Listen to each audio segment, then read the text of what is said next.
in this video, which, sorry, can't do it on the computer, has to be outside, but at least the views are nice. We are going to be breaking down who I think is going to win in the divisional round. Saturday at 4:30, we have the Kansas City Chiefs hosting the Houston Texans. The Washington Commanders will travel to Detroit to face the Lions at 8 o'clock on Saturday. At 3 on Sunday, we will see the Philadelphia Eagles take on the Los Angeles Rams. Finally, at 6:30 p.m., we have the Baltimore Ravens heading to Buffalo and facing the Bills. And in this video, I'm going to talk about each of those 4 games and who I think is going to win. But, you know, every team has a chance. It's the playoffs. So even though some of these games I'm going to be more confident on, that doesn't mean, you know. And just because I say an outcome doesn't mean it's the outcome that I want. For example, I'm going to predict the Chiefs to beat the Texans. Doesn't mean I want the Chiefs to beat the Texans as a spoiler, but that's the first game, so I figured it was fine. Yes, I have the Chiefs beating the Texans. The Chiefs beat the Texans 27-19 earlier on in the year, and even though a lot of the wins have been based on fluky devil magic, I don't see that going away. And to the Chiefs' credit, they can at least keep games close enough that, you know, such devil magic becomes relevant. Like, they can at least keep games close enough to the point where it can come down to things like a doinked field goal going in, or a blocked field goal because you jumped the lineman, or because, you know, they fumbled the ball while getting set. Like, they can keep games close enough to the point where these things become relevant. And more importantly, the Texans are just not a good football team. I think that the Bills or the Ravens are going to be a good test for the Chiefs to see how good they are. But I just don't think that the Texans are good enough to really serve as a test for the Kansas City Chiefs. A lot of why they beat the Los Angeles Chargers came back to them not being good against good teams. Chargers had, beaten the Broncos, but that was the only playoff team that they had beaten all year. They did beat the Bengals, but the Bengals went 9-8 and missed the playoffs. And when it came to, playing good teams, the Chargers folded. They couldn't beat the Chiefs. They couldn't beat the Ravens. They lost to the Pittsburgh Steelers.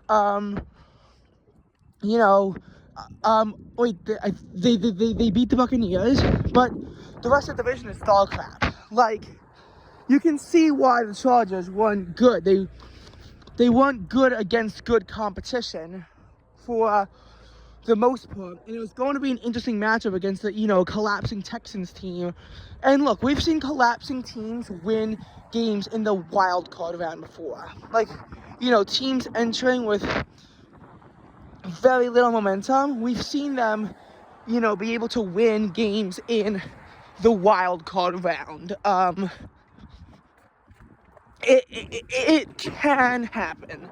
I can't exactly think of a specific example, but it's at least, within the realm of possibilities for that to happen, to beat a team in a wild card round, even if you're, just a really bad team. Beating a team in the divisional round, though, that's a lot tougher to do because the talent gap is so much smaller, and momentum with how your season's going is a lot more relevant. And I truly mean it, a lot more relevant. So, those are my thoughts on Chiefs-Texans. I think that the Chiefs will win this game against the Texans. I'm not going to do score predictions because I can't really predict this to be an offense or defense-heavy game. But I think it'll be a relatively low-scoring affair because the Texans' defense is good. That's the only way they win this game. The Texans only win this game if they can force turnovers on the Chiefs' offense, and, limit their own turnovers. The Texans can win this game, but they're obviously at a disadvantage. Now for the game. Oh my God, it's fucking cold. Did you see that temperature thing back there? It's 31 degrees. Next up, we have the Detroit Lions and the Washington Commanders. And I have the Lions win this game, even though I kind of need the Commanders to win this game, so the Eagles can host the NFC Championship. The Lions, even with their historic injuries on defense, still got their way to a 15-2 record as the number 1 seed. And in my opinion, Dan Campbell should win Coach of the Year over Kevin O'Connell. Because KOC, you could argue that, yes, J.J. McCarthy got injured and they got to 14-3 with Sam Darnold. But for the Lions, they were still good, even with historic injuries on defense. They blew the bad teams out of the water for the most part. And even against, really good competition, the Lions had 2 losses all year. 20-16 to the Buccaneers and 48-42 against the Rams. They swept the Vikings. They swept the Packers.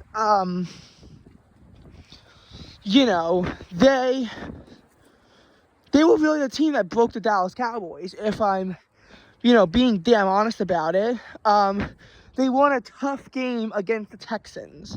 A tough game, but one of the Lions came out on top. They have that grit. Granted, it did come down to a missed 58-yard field goal, but the Lions also hit him 58 yards to tie the game. So, in a way, kickers can make or break games. The Lions definitely have the best kicker in the NFL, even though Aubrey got selected to the Pro Bowl and not Bates, which I do not agree with. And,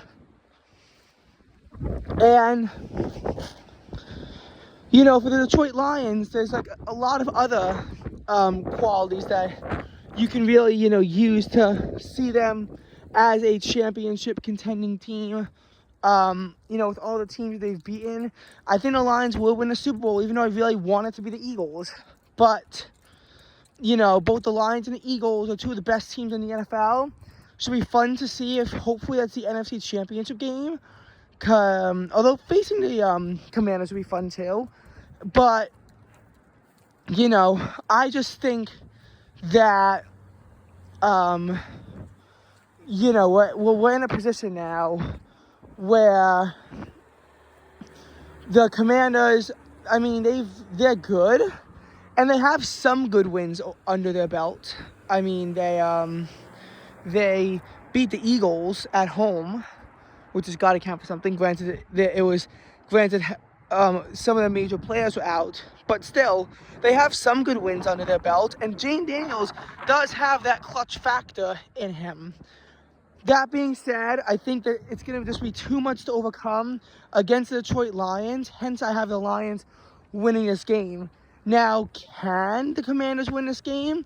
Absolutely. If Jane Daniels, can just really go off against an injured defense, and Jared Goff can't respond in kind, I think that's absolutely possible for the Commanders to squeak out a win.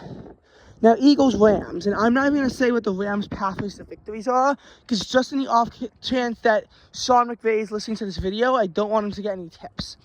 I think the Eagles will win because, Saquon just ran all over them last time. He's still playing, and the Rams, their biggest weakness is run defense, and that's where the Eagles can really be a lethal team in the NFL. Don't want to go into too much depth about it, though, because, in case Sean McVay or any of the Rams coaches are listening to this video, I don't want them to get any tips. Finally, Bills-Ravens. This is probably the most interesting game.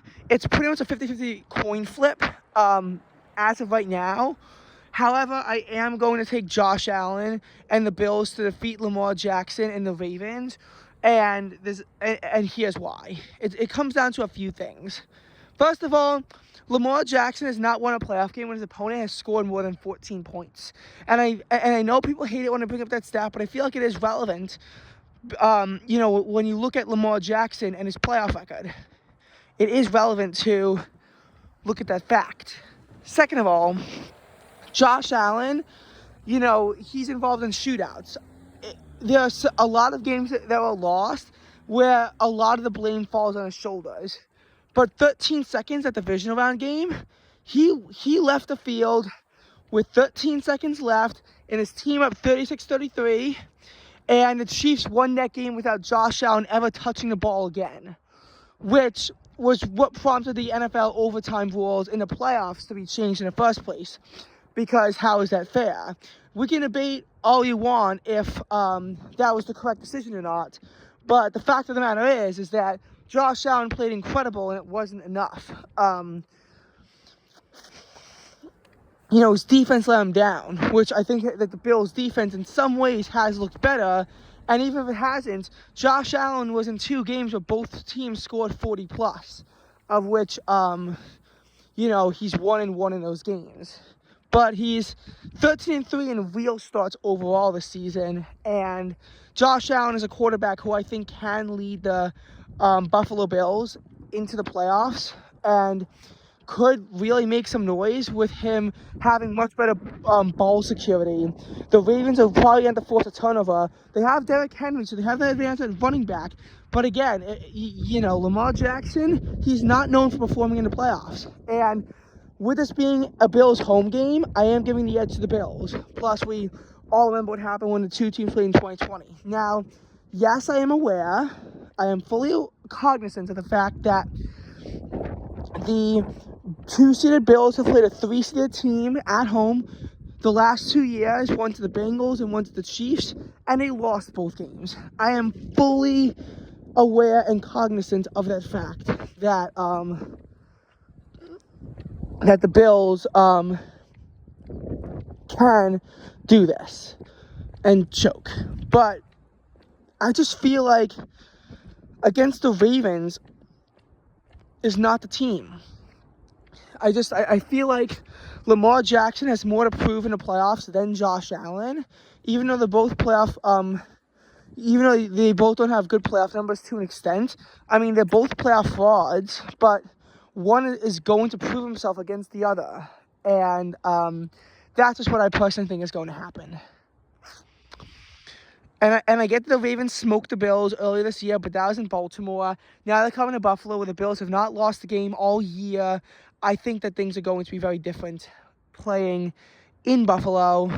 But again, this is the one where I'm not going to be shocked if I get it wrong. I think that we're going to see the Bills win, but it wouldn't surprise me totally if the Ravens win. I am obviously cheering for the Bills because I do not like the Baltimore Ravens. However, again, the Ravens have a very real chance in this one.